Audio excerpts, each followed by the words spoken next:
The number dead from lethal strikes against boats in the Caribbean, many originating from Venezuela, is now 70. No judge, no jury, just execution. The Trump administration has deemed their targets narco-terrorists so dangerous, the administration is attacking them like they would al-Qaeda.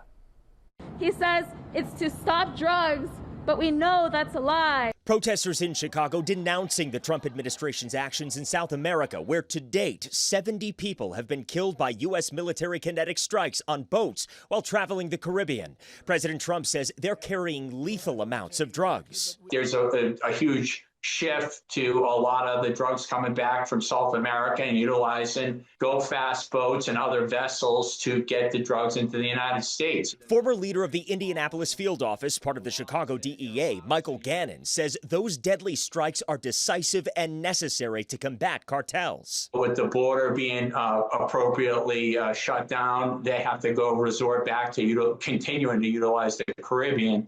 And I think the biggest thing here, Mark, is it's an absolute game changer that the military is involved in helping going after these narco-terrorist organizations. Gannon tells the I-Team this is an appropriate response and deterrent. You're talking hundreds of thousands of Americans have died because of drug overdose poisonings and all types of drugs being altered with fentanyl. But are the strikes legal? The administration has made the argument that we are acting in self-defense against a terrorist organization that Venezuela will not or cannot control.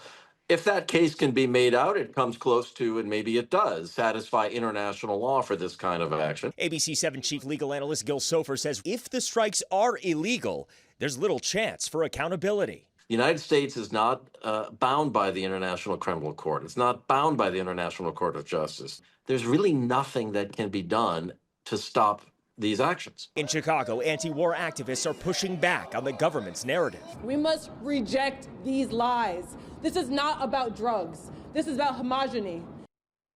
Sofer going on to say a major question for debate is whether Trump has the unilateral power to approve military action like this without the involvement of Congress, saying the issue has been hotly debated for generations and the Supreme Court has never resolved it. Right, because of course he's the commander-in-chief, the president is. Absolutely, and we've seen this play out in many, many different military operations.